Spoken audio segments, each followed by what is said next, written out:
Hello दोस्तों, मैं विपिन कुमार सिंह आपका अपने यूट्यूब चैनल इजी लर्न पे आपका स्वागत करता हूं। दोस्तों, इस चैनल पे आसान भाषाओं में सभी टॉपिक को समझाया जाता है। दोस्तों, आज हमने इस सीरीज में पॉलिटी के अति महत्वपूर्ण टॉपिक राष्ट्रीय ध्वज को लिया है। आज दोस्तों हम राष्ट्रीय ध्वज से रिलेटेड सभी पॉइंटों को इस टॉपिक में देखेंगे। दोस्तों, बिना किसी देरी के आइए शुरू करते हैं। तो हमारा आज का टॉपिक है राष्ट्रीय ध्वज या राष्ट्रीय चिन्ह। दोस्तों, हम अपने राष्ट्रीय चिन्ह को राष्ट्रीय झंडा, तिरंगा, नेशनल फ्लैग या राष्ट्र ध्वज भी कहते हैं। दोस्तों, बता दें कि 3 रंग होने के कारण हम इसे तिरंगा भी कहते हैं। दोस्तों, राष्ट्रीय ध्वज का कुछ इतिहास रहा है जिसके बारे में आइए हम लोग जानते हैं। तो राष्ट्रीय झंडा का इतिहास क्या रहा है, आइए हम लोग देख लेते हैं। बता दें दोस्तों, मैडम भीखाजी रुस्तम कामा ने जर्मनी के स्टटगार्ट में 22 अगस्त 1907 में हुई 7वीं अंतर्राष्ट्रीय कांग्रेस सम्मेलन में पहली बार राष्ट्रीय ध्वज को फहराया था और उनके साथ सरदार सिंह राणा भी थे। बता दें दोस्तों कि जब जर्मनी में अंतर्राष्ट्रीय कांग्रेस सम्मेलन हो रहा था तो भारत की तरफ से मैडम भीखाजी रुस्तम कामा गए थी। और बता दें दोस्तों कि आज भी आपने देखा होगा कि कहीं भी अंतर्राष्ट्रीय सम्मेलन होता है तो वहाँ जो जो देश का प्रतिनिधित्व रहता है उस देश का राष्ट्रीय ध्वज वहाँ पे लगा हुआ रहता है। दोस्तों, बता दें कि 1907 में भारत के पास कोई राष्ट्रीय ध्वज नहीं था क्योंकि भारत अंग्रेज़ों का गुलाम था। तो उस समय अंग्रेज़ों ने मैडम भीखाजी रुस्तम कामा से बोला कि आपके पास तो भारत का कोई राष्ट्रीय ध्वज है ही नहीं, तो आप इंग्लैंड का राष्ट्रीय ध्वज यूनियन जैक को ही अपने भारत के प्रतीक के रूप में लगा दीजिए। तो मैडम भीखाजी रुस्तम कामा ने ऐसा करने से साफ इनकार कर दिया और दोस्तों उन्होंने 22 अगस्त 1907 को हरा, पीला और लाल रंग का एक राष्ट्रीय ध्वज को भारतीय प्रतीक के रूप में वहां फहराया।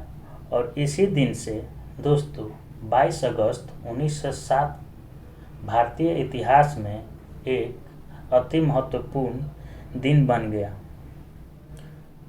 दोस्तों, बता दें कि हमारा अगला पॉइंट जो है वह है कि जो 1907 में भारतीय राष्ट्रीय झंडा गुजरात के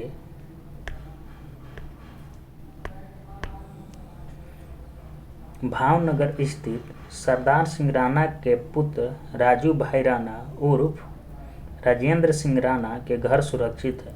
दोस्तों, ये एग्जाम में क्वेश्चन पूछा गया है कि 1907 में जो राष्ट्रीय ध्वज मैडम भीखाजी रुस्तम कामा ने फहराया है वह अभी कहाँ है। तो दोस्तों, इसमें कंफ्यूज नहीं होना है। ये गुजरात के जो उनके साथ सरदार सिंह राणा मैडम भीखाजी रुस्तम कामा के साथ गए थे, उनके पौत्र हैं राजेंद्र सिंह राणा, उनके घर पे सुरक्षित रखा गया है। बता दें दोस्तों कि उसी समय से मैडम भीखाजी रुस्तम कामा को क्रांति का जननी या माँ भी कहा जाता है।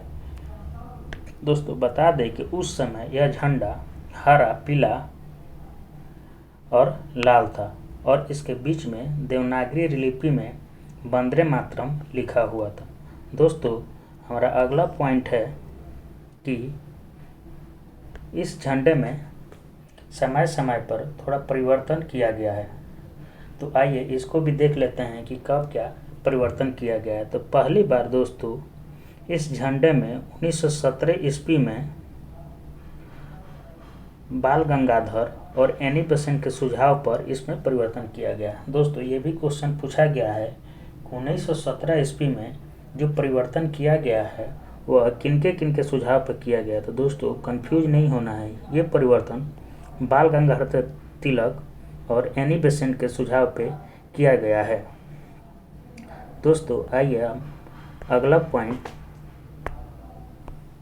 हमारा है इसमें और आगे। दोस्तों अगला पॉइंट है कि फिर इसमें एक बार परिवर्तन किया गया, जो 1921 ईस्वी के कांग्रेस ने आंध्र प्रदेश के बिजवाड़ा सम्मेलन में फहराया और इसी समय महात्मा गांधी के सुझाव पर इसमें सफ़ेद रंग और हंसराज के सुझाव पर इसमें चरखे का चिन्ह को जोड़ा गया। दोस्तों ये भी कई बार एग्जामों में क्वेश्चन पूछ लिया गया है कि जो सफ़ेद रंग जोड़ा गया है वह किसके सुझाव पर जोड़ा गया है। तो दोस्तों कंफ्यूज नहीं होना है, सफ़ेद रंग जो जोड़ा गया है वह महात्मा गांधी के सुझाव पर और चरखे का जो चिन्ह जोड़ा गया है वह हंसराज के सुझाव पर जोड़ा गया है। दोस्तों आइए हम इसका अगला पॉइंट भी देख लेते हैं। दोस्तों बता दें कि उस समय लाल रंग हिंदू धर्म का, हरा रंग मुस्लिम धर्म का और सफ़ेद रंग अन्य धर्मों का प्रतीक है। दोस्तों इस पॉइंट से भी बहुत बार क्वेश्चन पूछे जा चुके हैं।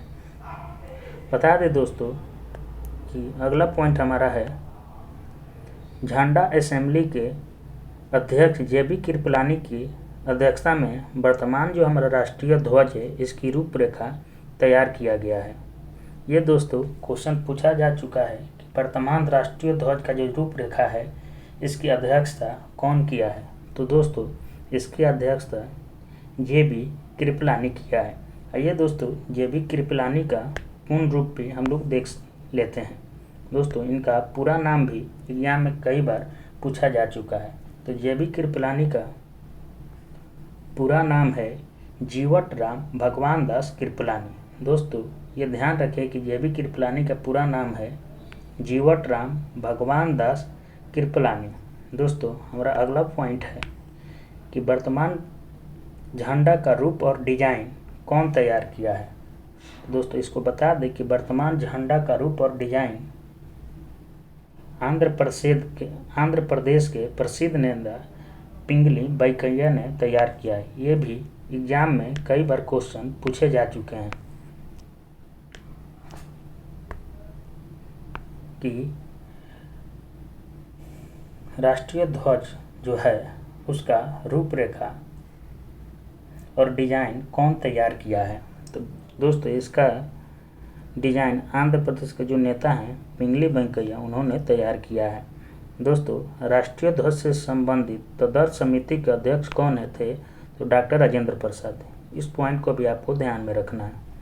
दोस्तों बता दें कि 22 जुलाई 1947 को संविधान सभा ने झंडे को अपना राष्ट्रीय झंडा स्वीकार किया है। बता दें दोस्तों कि वर्तमान में राष्ट्रीय ध्वज में 3 रंग हैं, केसरिया, सफ़ेद और हरा। बता दें दोस्तों कि इसमें जो केसरिया रंग है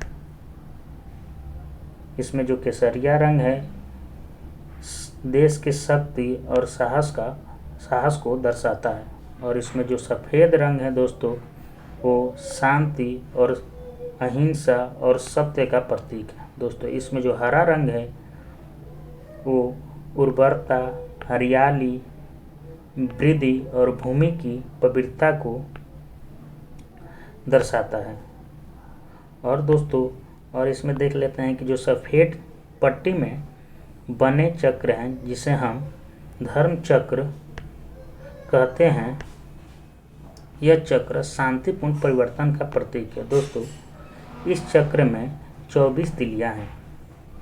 साहित्यिक ध्वज पर निर्मित धर्म चक्र का रंग दोस्तों नीला होता है। ये भी क्वेश्चन में पूछा जा चुका है कि धर्म चक्र का रंग जो है वह किस प्रकार का होता है। तो दोस्तों ये नीला होता है। और दोस्तों हमारा अगला जो पॉइंट है वो कि राष्ट्रीय ध्वज की लंबाई और चौड़ाई का अनुपात क्या होना चाहिए। तो दोस्तों ये बता दें कि राष्ट्रीय ध्वज की लंबाई और चौड़ाई का अनुपात 3:2 होना चाहिए।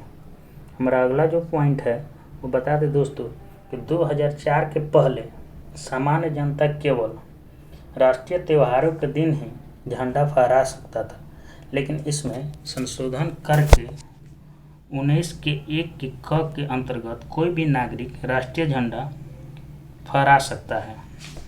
दोस्तों ये जो चेंज लाया गया है, एक हमारे वकील थे जिनका नाम नवीन सिंह जिंदल है, उन्होंने 2002 में सुप्रीम कोर्ट में मुकदमा दायर किया और 2004 में सुप्रीम कोर्ट के तत्कालीन मुख्य न्यायाधीश श्री BN खरे ने फैसला दिया कि राष्ट्रीय झंडा फहराने एक मौलिक अधिकार है और उसको अनुच्छेद 1 के क में रखा गया। बता दें दोस्तों कि अगला पॉइंट जो है वह है कि एक आयोग की सिफारिश के आधार पर झंडा फहराने संबंधी कुछ नियम बनाए गए हैं। दोस्तों बता दें कि ये नियम उस समय के तत्कालीन प्रधानमंत्री श्री वाजपेयी ने DB सोनाई की अध्यक्षता में एक आयोग बनाया और इसी के आधार पर झंडा फहराने संबंधी कुछ नियम बनाए गए हैं जो हम दोस्तों ये नियम है कि भारतीय तिरंगा ध्वज 3 बराबर आयताकार पट्टियों से बना हुआ है, जिसके शीर्ष पर केसरिया, बीच में सफ़ेद और नीचे वाली पट्टी में हरा रंग होता है। ध्वज की लंबाई और इसकी ऊंचाई का अनुपात 3:2 होना चाहिए। बीच की पट्टी में गहरे नीले रंग के अशोक चक्र में 24 तीलियां होना चाहिए। एक मानक ध्वज हाथ से काटे गए और हाथ से बुने हुए ऊनी, सूती, सिल्क या खादी के कपड़े से बना होना चाहिए। दोस्तों आजकल हम लोग बहुत देख रहे हैं कि प्लास्टिक का भी झंडा लोग हाथों में लेकर घूम रहे हैं, जो कि इस कानून के तहत वो एक अपराध है। अगर आपको ऐसा कोई भी व्यक्ति दिखे तो आप उस पर मुकदमा दर्ज कर सकते हैं और वो सज़ा पा सकेगा। दोस्तों हमारा जो अगला पॉइंट